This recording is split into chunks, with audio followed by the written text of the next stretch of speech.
Dopo la riapertura del ponte Petrusa, il Genio Civile di Agrigento interviene per delineare le tante opere in programmazione o addirittura in cantiere nell'ambito delle infrastrutture che interessano il territorio agrigentino.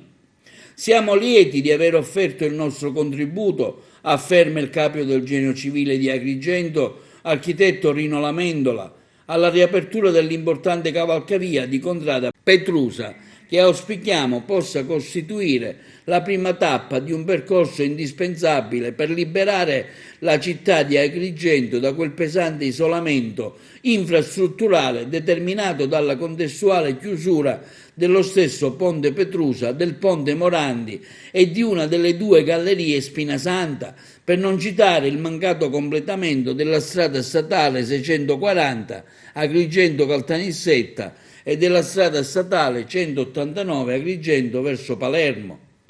A fronte dei tempi lunghi impiegati dall'impresa costruttrice, il Genio Civile di Agrigento è stato invece velocissimo nell'istruttoria del progetto, che è stato approvato in pochissimi giorni, grazie alle nuove procedure adottate, con le quali lo stesso ufficio ha sbloccato una serie di lavori che interessano infrastrutture importanti per il territorio agrigentino, come appunto il Ponte Morandi, il viadotto Maddalusa, le strade provinciali Sciacca Menfi, Raffadali Siculiana, Ribera Cianciana, Palma di Montechiaro, Campobello di Licata, San Giovanni Gemini Mussomeli, San Biagio Platani Casteltermini, la centro occidentale Sicola, la strada di collegamento tra il bivio Borgo Bonsignore e quello di Tumarrano e tante altre infrastrutture importanti per il nostro territorio. Contestualmente, continua l'architetto Lamendola, grazie alle risorse stanziate dal presidente Musumeci e dall'assessore al ramo Falcone, abbiamo avviato una campagna di monitoraggio senza precedenti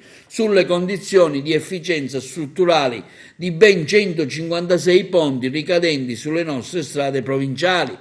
A giorni i professionisti incaricati presenteranno le schede con i dati rilevati sui primi 52 ponti, ma contiamo di acquisirne i dati rimanenti entro il mese di agosto. In virtù di un accordo di programma che si sta concretizzando tra l'Assessorato regionale infrastrutture e il Libero Consorzio di Agrigento, il Genio Civile ha redatto anche il progetto del servizio per l'avvio di una serie di affidamenti a liberi professionisti per la progettazione esecutiva della segnaletica stradale orizzontale e verticale per buona parte della rete stradale provinciale, per avviare le procedure di affidamento della progettazione esecutiva dei lavori di ammodernamento della cosiddetta strada Mare Monti, che impegnerà risorse comunitarie per un importo di 123 milioni di euro, un'importante arteria di collegamento alla viabilità regionale dei comuni ricadenti nella fascia centrale dei Monti Sicani,